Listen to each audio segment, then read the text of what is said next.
Tomar a ceia do Senhor todo dia, pode ou não pode?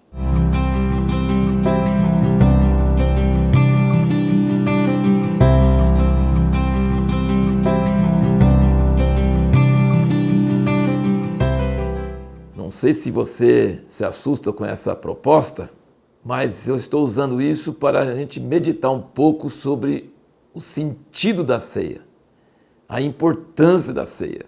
Algumas igrejas tomam a ceia uma vez por ano.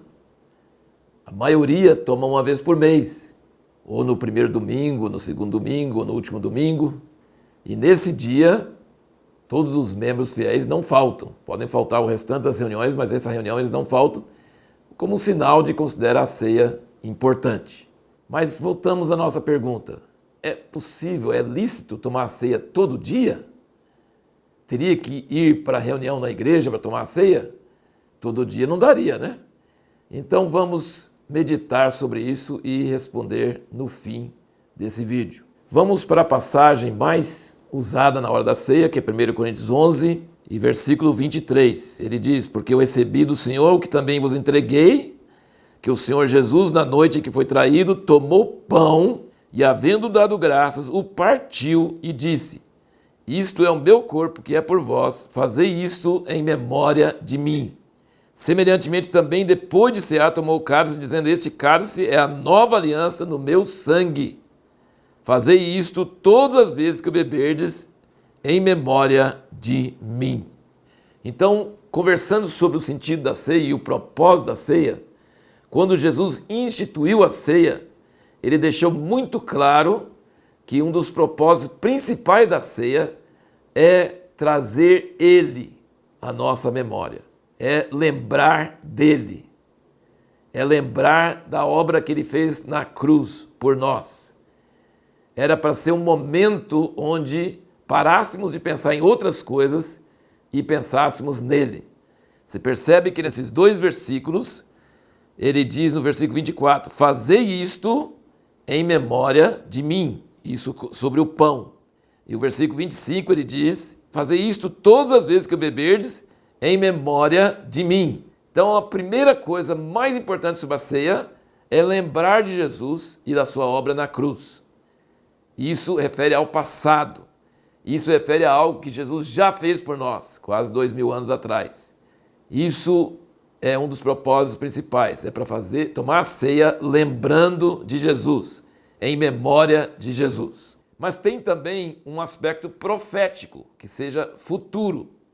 Olha o que ele fala, versículo 26 de 1 Coríntios 11, ele diz: porque todas as vezes que comerdes deste pão e beberdes do cálice, estareis anunciando a morte do Senhor até que ele venha. É impressionante como a gente lê a Bíblia muitas vezes e às vezes não nota certas coisas. Mas hoje, olhando em todas as passagens onde fala sobre a ceia, Mateus, Marcos, Lucas e aqui em 1 Coríntios 11, João não fala sobre o momento da ceia em si. Esses 4 lugares enfatiza que tem um aspecto de pensar sobre a volta de Jesus, sobre o futuro. Ele fala, eu não vou comer mais da Páscoa até que ela se cumpra no reino de Deus. E eu estive olhando, tem algumas coisas que não falam em uma passagem, não falam na outra, tem algumas diferenças, uns são mais resumidos, outros são mais completos. Uma das coisas que tem em todos eles, menos aqui nessa passagem de 1 Coríntios 11, nos 3 evangelhos fala sobre a aliança. Quando ele fala sobre o sangue, ele fala sobre essa nova aliança no meu sangue. Os 3 falam isso. Mas aqui e em todos os outros ele fala que devemos anunciar, devemos pensar, devemos profeticamente declarar que ele não só morreu por nós, mas que ele está voltando e que ele vai celebrar a ceia conosco quando ela se cumpra no reino de Deus. Ou seja, no tempo de Moisés tinha a Páscoa, que celebrava a saída do Egito. Do tempo de Moisés até Jesus, o próprio Jesus celebrava a Páscoa, comia o cordeiro e aquele pão sem fermento e tomava o cálice e tudo. Mas aqui na última Páscoa e na primeira ceia, ele diz que ele não ia comer mais com eles até que cumprisse no reino de Deus. Então a ceia nós vamos tomar novamente com Jesus presente no reino de Deus. Então a ceia fala de uma coisa passada, que é a memória, e fala de uma coisa futuro, que é profético, que é anunciar que ele vem. Agora vamos pensar sobre o presente. É sobre isso. Nós falamos sobre o passado, em memória, nós falamos sobre o futuro, que é profético, mas vamos falar um pouquinho agora sobre o presente. E eu quero que você pense sobre isso um pouquinho, vendo aqui no versículo 24 e em quase todas as passagens sobre a ceia, ele fala isso. No versículo 24, 1 Coríntios 11, ele diz: e havendo dado graças. No grego, essa palavra é eucaristeu, que é o verbo, dar graças, eucaristeu. A igreja católica e às vezes algumas igrejas mais formais, protestantes, mais tradicionais, chamam a ceia de eucaristia. E até pouco tempo eu sempre, eucaristia é a ceia. Mas eu não entendia que essa palavra vem de dar graças. E isso é no presente, isso não é no passado e nem no futuro. Isso é agora. A ceia é a eucaristia. E a eucaristia é dar graças.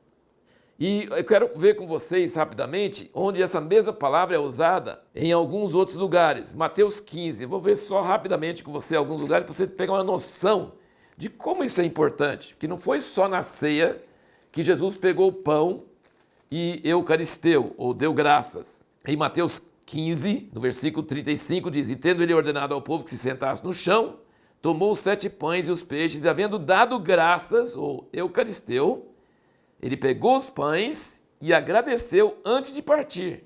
E outro lugar diz que ele levantou os olhos ao céu e abençoou, que é um outro termo. E então ele deu graças e partiu. E aqui não é a ceia, aqui é a multiplicação dos pães, tá? E aí você vai encontrar em vários lugares isso aí.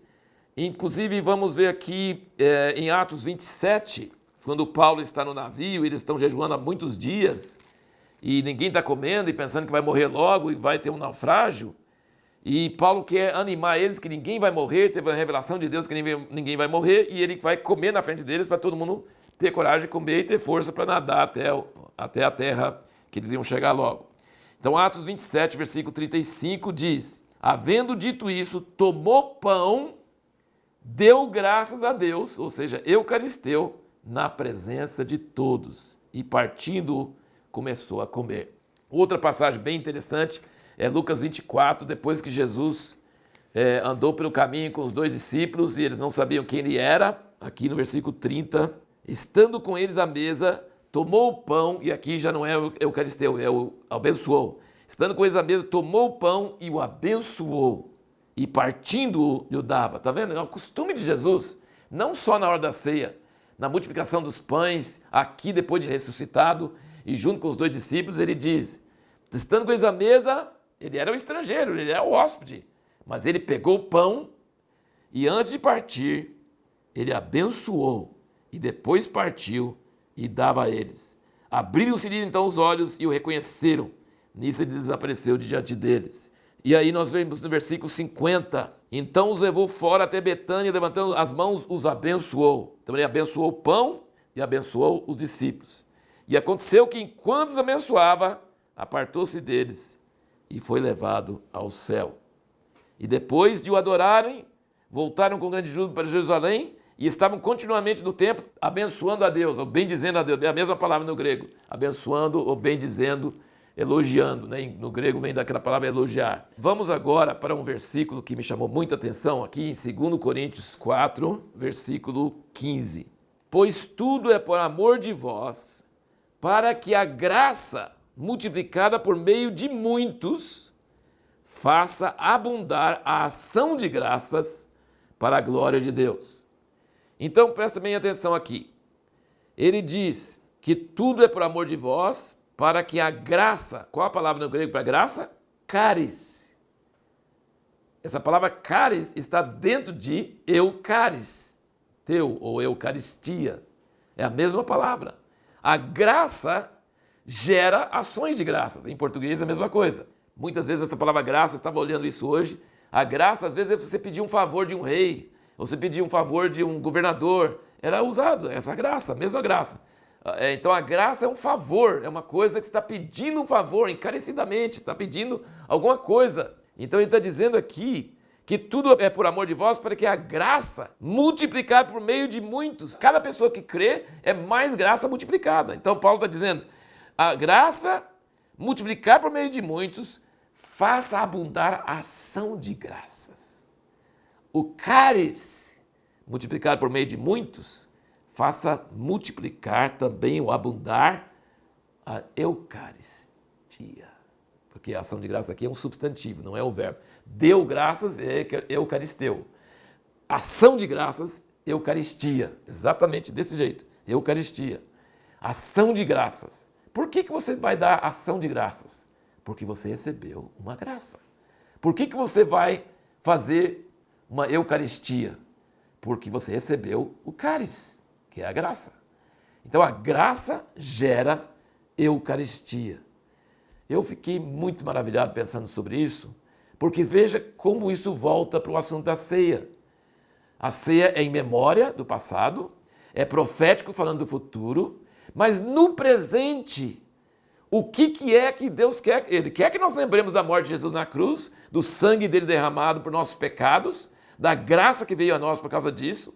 Ele quer que nós anunciemos a volta dele, nossa expectativa, nossa esperança, que nós não vamos ficar só nesse corpo, nós vamos ter um corpo glorificado e ter vida eterna e reinar para sempre. Ele quer isso na hora da ceia, isso é uma coisa do passado e do futuro. Fé no passado, esperança no futuro. Mas o que ele quer no presente, agora, entre nós, nas pessoas que estão partindo o pão e tomando o cálice juntos? O que ele quer? Ações de graças. Quando você lembra, não é para ficar só em outra coisa, é pensar na graça, cálice, que veio a nós por Jesus. E então você tem uma reação de ações de graças, de Eucaristia. A graça gera Eucaristia. E aí vamos para Romanos 5, eu quero apresentar mais uma palavra grega para vocês. Eu não sou especialista em grego de jeito nenhum, mas a gente tem o recurso dos materiais de pesquisa para você olhar. E isso é tremendo, você pensar no original que era assim. Né? A graça gera ação de graças, e a ação de graças era o que Jesus sempre fazia quando ele partia o pão. E não era só na hora da ceia. Toda hora que ia comer, ele dava graças. Ele fazia o Eucaristeu, ele fazia a Eucaristia. Então não era a Eucaristia só na hora da ceia. Eucaristia toda hora que ia comer. Pegava o pão, dava graças a Deus e comia. Agora, a oração sempre dos judeus, do judaísmo até hoje, é quando eles dão graça pela comida, eles falam, dão graças ao Rei do Universo que nos deu esse pão. E tem toda uma palavra certa de dar graças. E isso em outros lugares é chamado de abençoar. Então, às vezes é abençoar e às vezes é agradecer. Para Deus é a mesma coisa. Jesus levantava os olhos aos céus e às vezes é trocado. Por exemplo, na primeira multiplicação dos pães, em Mateus fala que ele abençoou. Mas em João fala que ele eucaristeu, que ele deu graças. Então, abençoar e dar graças, no caso, é a mesma coisa. Agora aqui em Romanos 5, versículo 15, veja aqui, nós vamos ver outra palavra grega aqui, diz, mas não é assim o dom gratuito como a ofensa. Porque se pela ofensa de um morreram muitos, muito mais a graça de Deus e o dom pela graça de um só homem, Jesus Cristo, abundou para com muitos. Sabe qual é a palavra para dom? O dom é carisma. Carisma. Só pega caris, que é graça, e põe um MA no fim. Caris, carisma, Eucaristia. Olha como é que está tudo ligado. Caris é a graça de Deus, o favor que nós não merecemos e que Ele deu para nós de presente. O presente que Ele dá é carisma. E a nossa reação ao receber isso é Eucaristia. Que coisa maravilhosa. Estou maravilhado com essa graça, com esse cálice de Deus, que deve gerar em nós não reclamação, não pedidos assim, com descrença, mas deve gerar em nós ações de graça. Inclusive, você vai notar que se você pegar essa palavra no grego, no Novo Testamento, quantas vezes fala que nós devemos fazer súplicas e orações com ações de graça. Quer dizer, nós devemos orar e pedir, mas devemos também não esquecer da Eucaristia, que é dar graças. E na hora de comer, é uma hora de unidade, é uma hora de comunhão e é uma hora de alegria, porque nós vamos saciar a fome natural. E eu não sei você, mas eu, quando eu fico com fome, eu fico nervoso. Então, é assim, eu preciso comer logo, mas comer qualquer coisa, aí pronto, já fico com vontade de dar ações de graça. Então, eu acho que a maioria das pessoas são assim. Se eu demorar muito para comer, eu começo a ficar rosnando por aí, irritado, nervoso. né? E comer no Oriente, eles sabiam disso, que quando você comia junto, era um momento de prazer físico, de realmente estar comendo junto, e ao mesmo tempo você dá aquela sensação de saciedade, de contentamento, de alegria. Então isso é uma coisa muito preciosa que eles têm no Oriente. Hoje nós temos esse negócio de fast food, de comer rápido, de comer sozinho, de comer no sofá, olhando no iPhone, olhando na internet ou tal, não prestando atenção. Nós perdemos um ambiente precioso que é criado, e até hoje isso é até conhecido nos negócios. As pessoas marcam um almoço de negócios. Para quê? Para comer juntos, e aí a pessoa desarma um pouquinho e ela começa a concordar com algumas coisas que, se ela fosse muito fria e muito nervosa e muito irritada, ela não ia concordar. Então as pessoas sabem que na hora de comer é a melhor hora para você realmente descontrair e conseguir um acordo, conseguir um sentimento mais comum. Mas nós perdemos muito isso no mundo ocidental, e para o mundo oriental era muito importante. Se você comia junto, você tinha um compromisso com aquelas pessoas com quem você comeu. E veja como nós perdemos. Não estou falando que nós não devemos fazer isso, viu, gente? Mas olha, um pedacinho de pão tão pequeno que não sacia nada, um golinho de vinho que não é de nada, e no início era um cálice e todos bebiam do mesmo cálice, para significar que é uma coisa só. E pegava um pão, não pegava muitos pãezinhos, pegava um pão e partia. Então isso no início, e não era assim uma cerimônia rapidinho, num grupo de 500 pessoas, não, era de casa em casa, era um grupo íntimo, era pessoas que estavam curtindo a comida e depois de comer, pegavam pão, partiam, davam um para cada um, mas antes disso, dava graça, fazia a Eucaristia, trazia Deus presente, fazia memória do sacrifício de Cristo, anunciava a volta dele, falava, nós não estaríamos aqui, essas pessoas, se não fosse a graça, a caris de Deus, que nos deu o dom do Espírito Santo, o carisma do Espírito Santo, os carismas do Espírito Santo. E por isso nós estamos aqui cheio desse carisma, recebendo esse caris e fazendo Eucaristia, agradecendo a Deus por aquilo que Ele fez por nós. Eu espero que essas pequenas meditações possam, assim, incentivar você a sonhar com o dia quando a igreja vai começar a tomar a ceia, não como um ritual, mas como algo vivo, algo real, e vai dar vontade de tomar mais frequentemente. Aqui na nossa comunidade, em Jundiaí, durante a pandemia, as reuniões eram online. Só que aconteceu uma coisa, em nossa igreja, como em todas as outras, era no primeiro domingo do mês, e aquele grupo de 500 pessoas, e cada um pedacinho de pão, e reunia os grupinhos, e tomava ceia. Bom, é maravilhoso, é melhor do que nada, mas não tem nada, não tem grande coisa a ver com o que tinha. Sabe o que começou a acontecer no meio da pandemia?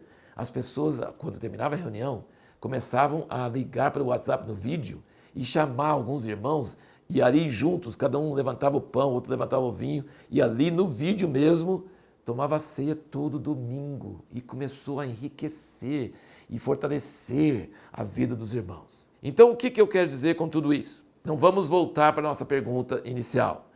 Tomar a ceia do Senhor todo dia, pode ou não pode? Veja bem, sobre o batismo, a Bíblia é muito clara. Não existe 2 batismos, 3, 4, não. Existe um só batismo.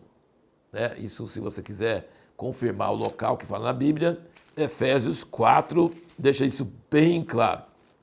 Inclusive, quando eu levo pessoas em grupos para Israel, e às vezes as pessoas têm aquele negócio, eu quero batizar no Jordão. Eu batizei uma pessoa no Jordão, que nunca tinha sido batizada e não tinha tido outra chance. Mas jamais batizaria uma pessoa que já foi batizada.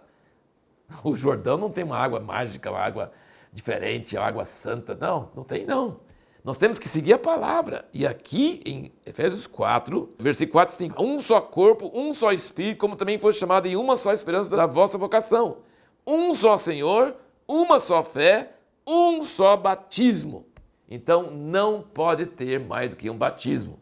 Porque o batismo está falando do nosso enterro, nosso sepultamento com Cristo, com a morte dele. Jesus não morreu várias vezes, morreu uma vez só. E eu não posso ficar morrendo várias vezes, eu morri uma vez só. E levanto em novidade de vida, e nasci. A gente nasce uma vez só na vida, aqui na minha vida biológica. A gente come todo dia, várias vezes por dia, mas nascer uma vez só. Então o batismo é uma vez só. Claramente, biblicamente, não tem outra coisa. Agora, a ceia, o que Jesus falou sobre quantas vezes deve tomar ceia? Ele deu alguma periodicidade? Ele falou alguma coisa? Ele só falou assim, fazei isso todas as vezes em memória de mim. Ou seja, não tem limite. Pode ser diário, pode ser semanal, pode ser mensal. Toda vez que você está em comunhão com outros irmãos, sentindo a presença do Espírito Santo, querendo lembrar de Jesus, pega o pão, pega o suco de uva, o vinho e celebre a ceia do Senhor com ações de graça, com eucaristia. Temos essa liberdade. A Bíblia não fala que tem que ter um pastor junto. A Bíblia não fala que tem que ter um bispo, que tem que ter um padre, que tem que ter um sacerdote, que tem que ter um clã. Não, a Bíblia não fala nada sobre isso. A Bíblia fala que eles partiam pão da primeira igreja de casa em casa, com alegria e singeleza de coração. Então, o que nós temos que tomar cuidado sobre essa periodicidade da ceia? Eu não estou falando para você sair e tomar ceia todo dia, não. Não estou falando isso. Eu estou falando se você sentir essa vontade, pode. Não é uma coisa que não pode. Pode sim. Mas você nunca deve tomar ceia como uma coisa comum. Você não deve tomar ceia sem discernir que está falando de uma coisa muito séria, que é a vinda de Jesus, o cálice de Deus, a graça de Deus na hora da ceia. Na hora da ceia nós estamos lembrando disso. Nós estamos lembrando da sua morte por nós. Agora tem pessoas que por causa do trecho aqui em 1 Coríntios 11, tem que examinar a si mesmo, tem que ver se está em pecado. Tem que examinar a si mesmo o que está falando aqui, mas não para ver se está em pecado. Porque você é a pior pessoa para saber se você está em pecado. Sabe quem é melhor para saber que você está em pecado? Sua sogra, sua esposa, seus filhos. Você é a pior pessoa, examinar a si mesmo. Não, fala para a sogra, pergunta, sogra, eu estou errado? Ela vai apontar um monte de erro que você, tranquilo. Se Deus quisesse que ele examinasse para ver pecado, e não ia mandar você examinar, porque o coração é enganoso, acima de todas as coisas. Aquela passagem em 1 Coríntios 11 está falando para examinar, para ver se está na fé.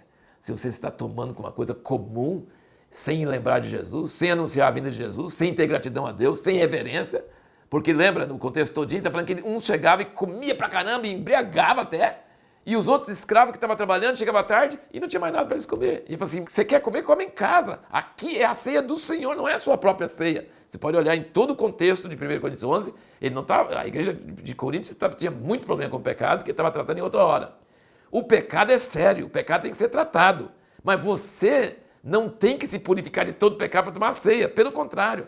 A ceia, lembra bem, agora presta bem atenção, a ceia não é para lembrar de pecados, a ceia é para lembrar do Cordeiro que tira os pecados do mundo. Jesus não falou, fazei isso em memória dos seus pecados. Não, ele falou, fazei isso em memória de mim. Sabe a hora que você deve lembrar dos seus pecados? Na hora que o Espírito Santo te corrige, na hora que um irmão chega e fala com você, na hora que você sente o Espírito Santo te repreendendo. Você não vai esperar o dia antes da ceia para se purificar de pecado. Você tem que purificar de pecado todo dia, toda hora. É igual o sangue correndo pelo corpo, ele tira todas aquelas toxinas do nosso corpo e se parar, você vai começar, né, põe um torniquete no seu braço por um tempo e tenta mexer o braço. O músculo gera toxinas e você começa a ter uma dor horrível porque o sangue está correndo 70 vezes por minuto, sabe? Nós precisamos confessar pecado, sim, nós precisamos tratar do pecado, nós precisamos arrepender do pecado, mas não é na hora da ceia. Direto, sempre, toda hora, o cristão precisa tratar com o problema do pecado. Em Hebreus 10, você pode olhar nos primeiros versículos de Hebreus 10, ele fala que na velha aliança, quando eles traziam o sacrifício, eles lembravam do pecado toda vez e confessavam, mas depois pecava de novo e trazia outro cordeirinho e fazia em todos os sacrifícios que não se libertava, sempre fazia memória dos pecados. Então, meu querido irmão, minha querida irmã, a ceia não é para lembrar de pecados. A ceia é para lembrar do Cordeiro que tira o pecado. E a ceia não é um momento de tristeza. A ceia é um momento de alegria, de ações de graça. Não estou dizendo de uma alegria leviana, você tem que ficar alegre, não. Estou falando de quando você lembra da graça, quando você lembra daquilo que Jesus fez na cruz, quando você lembra que você é perdoado, quando você lembra que você é aceito por Deus e amado por Deus, não por seus méritos, mas por causa da obra de Cristo. Em Mateus ele fala que esse sangue derramado pelo perdão de pecado de muitos é a nova aliança. Então, quando nós recebemos essa graça, esse cálice, nós sentimos vontade de fazer eucaristia, ações de graças. E nós vamos anunciar que Jesus vai voltar. Sabe o que você está fazendo na ceia? Presta bem atenção que nós estamos terminando esse vídeo. Eu quero que você preste bem atenção. O que você está falando na ceia está dizendo para Deus e para os irmãos que estão tomando com você: eu estou firme na fé, eu não estou com hipocrisia, eu não estou fazendo cara de santinho na frente dos outros e na minha vida particular eu estou longe de Deus. Não, estou firme do mesmo jeito que eu estava no dia do batismo, eu continuo. O batismo é uma vez, a ceia é sempre. A ceia é sempre para quê? Para renovar a nossa declaração de que eu continuo crendo em Jesus, eu continuo crendo no Cordeiro, eu continuo recebendo essa graça, eu continuo confiando nessa graça e por isso eu estou dando ações de graças junto com meus irmãos. Isso é o propósito da ceia. E isso pode ser tantas vezes quantos nós sentimos essa vontade, esse desejo, essa necessidade. Pode ser todo dia assim. Pode ser uma vez por semana. Pode ser tantas, desde que não seja banal, desde que não seja sem sentido, sem propósito, desde que seja com fé. Examine-se a si mesmo, vê se você está na fé, vê se você está crendo, vê se você está fazendo isso para a glória de Deus, vê se você está querendo glorificar Jesus e honrar Jesus e anunciar a sua vinda. Pode tomar a ceia 2, 3, 4, 10, seja como Deus quiser, seja na vontade de Deus. O marido e a esposa podem comer juntos e depois tomar a ceia juntos também. Isso é Jesus conosco. Ele falou: onde tiver 2 ou 3 reunidos no meu nome, eu estou no meio deles. E aquela cena que nós vimos aqui dos 2 discípulos no caminho de Emaús, não sabiam quem ele era, mas quando ele pegou o pão e olhou para cima e fez ações de graças, eles: é Jesus. Porque eles lembraram da multiplicação, lembraram de todas as cenas que eles tinham estado com ele, e aí tiveram a revelação de Jesus. Que Jesus apareça a nós alguma hora quando nós estamos tomando a ceia também. Mas cada vez mais que nós comemos dele e lembramos dele, a graça, a cálice de Deus vai encher em nós e vai nos dar um coração cheio de ações de graça. E nós vamos ter os dons do Espírito, que é os carismas, é o que a graça, o cálice gera em nós, são os carismas, os dons do Espírito Santo: profetizar, curar, usar de misericórdia, pregar, todas essas coisas são resultados dos dons, dos carismas que vêm do cálice de Deus, da graça sobremaneira grande do Senhor Jesus Cristo. E até a Bíblia termina com isso. A última frase de Apocalipse é: a graça do Senhor Jesus Cristo seja convosco. O cálice de Jesus Cristo seja convosco. E eu termino esse vídeo falando a mesma coisa. O cálice de Deus seja com você, querido ouvinte, agora, nesse momento.